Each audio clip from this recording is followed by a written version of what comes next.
अस्सलाम वालेकुम जी, मेरा नाम मारिज फारूक है। भारत से क्लेम करता है कि भारत एक सेकुलर कंट्री है, एक सेकुलर स्टेट है और यहाँ हर तरह के लोग अपना मज़हब जो है वो प्रैक्टिस कर सकते हैं और उनको कोई रोक टोक नहीं होगी। लेकिन सच्चाई इससे बिल्कुल बरक्स लगती है। 2014 में जब से भारतीय जनता पार्टी की हुकूमत आई और नरेंद्र मोदी जो है वो वज़ीर आज़म भारत बने, उसके बाद मुसलमानों के खिलाफ भारत की ज़मीन तंग करने की कोशिश की गई। जगह जगह पे मुसलमानों का कत्लेआम शुरू किया गया, जगह जगह पे मुसलमानों को मारा पीटा गया, मुसलमानों को मस्जिदें जाने की जो है वो इजाज़त नहीं दी गई। जहाँ मुसलमान जुमे की नमाज़ पढ़ते हैं वहाँ जाके शोर शराबा मचाया गया, लोगों को नमाज़ पढ़ने की इजाज़त नहीं दी गई। और ये डिफरेंट स्टेट्स में जो रिलीजियस एक्सट्रीमिज़म है और जो हिंदुत्व नैरेटिव है उसका राइज जो है वो शुरू हुआ। नरेंद्र मोदी जो है वो कहते तो हैं कि मैं सबका वज़ीर आज़म हूँ, लेकिन बज़ाहिर ऐसा लगता है कि वो सिर्फ हिंदू कम्युनिटी के वज़ीर आज़म हैं और वो हिंदुत्व को जो है वो प्रमोट करते हैं। और जब भी भारत में ऐसा कोई रिलीजियस एक्सट्रीमिज़म का वाक़या होता है तो उनकी तरफ से कोई कंडेमनेशन जो है वो नहीं आती।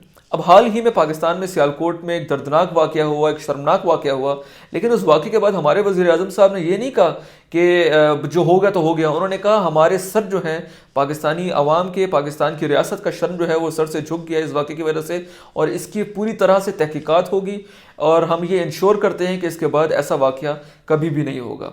जबकि भारत में इसके बिल्कुल बरक्स ही होता है।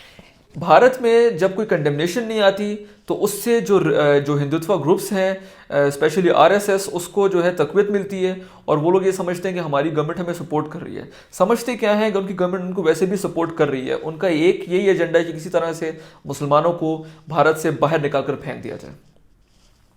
अभी क्या कहते हैं, उत्तराखंड में एक वाक़या हुआ जहाँ 250 हिंदू जो हैं मुसलमानों की इबादतगाह नहीं, क्रिश्चियन इबादतगाह चर्च में घुसे और जाके उन्होंने वहाँ तोड़ फोड़ की, लोगों को मारा और एक मॉब वायलेंस जो है वो की गई। इससे ये भी साबित होता है कि सिर्फ अब मुसलमानों के अगेंस्ट नहीं, जबकि क्रिश्चियन कम्युनिटी के अगेंस्ट भी भारत की हुकूमत हो चुकी है और हिंदुत्व जो कॉन्सेप्ट है उसको ज़्यादा से ज़्यादा प्रमोट किया जा रहा है। उनके सोशल मीडिया पे इंडियन जो मीडिया है, जिसको लोग गोदी मीडिया कहते हैं, उनके आप इंटरव्यूज सुने, उन लोगों के आप शोज़ देखें तो आपको अंदाज़ा होगा इस चीज़ का। पिछले एक साल में 486 वाक़यात ऐसे हुए जहां क्रिश्चियन कम्युनिटी को भारत में टारगेट किया गया। और ये जो स्टैट है ये यूनाइटेड क्रिश्चियन फ्रंट की तरफ से आगे जो है वो लेके आया गया। अब इस सारी सिचुएशन से क्या साबित होता है कि भारत जो है सिर्फ और सिर्फ इंडिया को एक हिंदू स्टेट जो है वो बनाना चाहता है और वो इतने तंग दिल, इतने तंग नज़र हो गए हैं कि वो अपने इस मुल्क में किसी और कम्युनिटी के लोगों को जो है वो नहीं चाहते। वो चाहते हैं कि यहाँ सिर्फ और सिर्फ हिंदू रहें। मुसलमानों के साथ तो रोज़ ज्यादती हो रही है, उसके साथ क्रिश्चियन कम्युनिटी के साथ भी हुई। फिर सिख कम्युनिटी जो है, खालिस्तान मूवमेंट जो है वो हम सबके सामने है। फिर ये फार्मर्स लॉ जो थे वो आए। फिर एक साल तक जो है वहाँ के किसान जो थे इंडिया के, पंजाब के और हरियाणा के, उन्होंने सड़कों पे निकल के प्रोटेस्ट किया।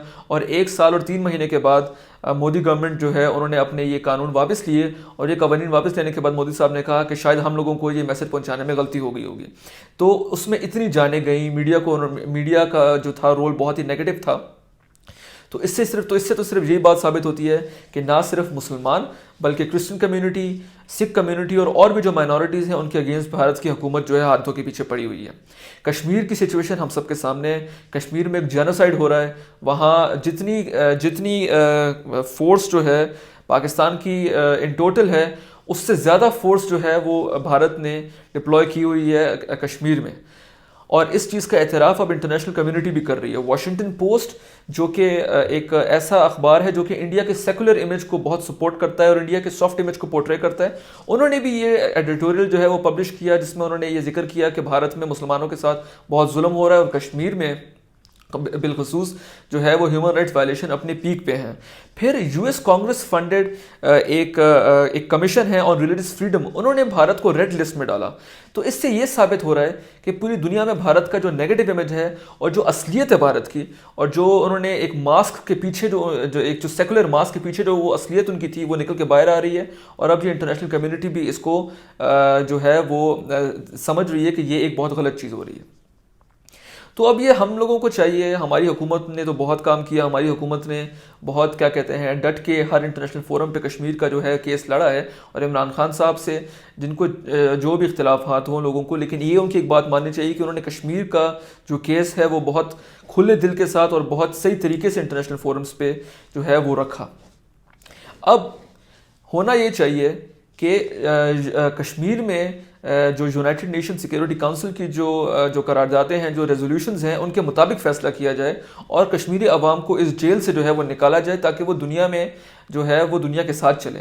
وہاں انٹرنیٹ نہیں ہے، وہاں بیسک نیسیسٹیز نہیں ہیں، وہاں دوائیاں جو ہیں وہ شارٹ ہو رہی ہیں، لیکن بھارت کی جو حکومت ہے وہ بالکل ایک ریجن کو بند کر کے بیٹھی ہوئی ہے، اور وہ یہ سمجھ رہے ہیں کہ ہم لوگ جتنا اس پہ ہم لوگ کیا کہتے ہیں، ہم لوگ ان کو بند کریں گے اور ان کو روکیں گے تو یہ تحریک شاید ختم ہو جائے گی۔ اور ایک بڑی بات یہ ہے کہ انڈیا میں اب یہ تاثر بھی کچھ جگہوں پہ پایا جا رہا ہے کہ ہندوتوا جو نیریٹو ہے وہ انڈیا کی سچویشن کو جو ہے وہ تھوڑی سی انڈیا کی پوزیشن انٹرنیشنلی ہے اس کو تھوڑا سا ڈیمیج کر رہا ہے، اور اب جو الیکشنز آ رہے ہیں یو پی کے، پنجاب کے، اس میں یہ دیکھنا ہے کہ انڈین گورنمنٹ کو انڈیا کی عوام سپورٹ کرتی ہے کہ نہیں۔ یوگی آدتیہ ناتھ جو کہ ایکسٹریمسٹ کیا کہتے ہیں پرسنالٹی ہیں، اور وہ سی ایم بننے سے پہلے یو پی کے یہ بات وہ برملا کہتے تھے کہ میں مسلمانوں کے اگینسٹ ہوں، ان کو مودی صاحب نے بنا دیا سی ایم۔ تو اب دیکھتے ہیں کہ ان کے دور میں جتنی ایکسٹریمزم اتر پردیش میں ہوئی ہے، جتنے جتنے مسلمانوں کا قتل عام کیا گیا ہے، کیا وہ اگلی حکومت میں وہ واپس آ سکیں گے؟ انڈیا کے لوگ ان کو واپس لے کے آئیں گے، یا پھر انڈیا میں جو ہندوتوا جو نیریٹو ہے وہ تقویت پائے گا اور مائنورٹیز کے لیے بھارت کی زمین جو ہے وہ تنگ کر دی جائے گی اور بھی تنگ ہوتی رہے گی؟ یہ تو آنے والا وقت ہی بتائے گا۔ تھینک یو سو مچ۔ اور اگر آپ کو میری ویڈیو جو ہے وہ پسند آتی ہے تو پلیز آپ میرے یوٹیوب چینل کو سبسکرائب کریں اور بیل آئیکن کو جو ہے وہ آپ پریس کریں، تاکہ آگے کی ویڈیوز جو ہیں وہ آپ دیکھ سکیں۔ اور اگر آپ یہ ویڈیو میری فیس بک پیج پہ دیکھ رہے ہیں تو please kindly share the video and like the video and also like the page. Thank you so much.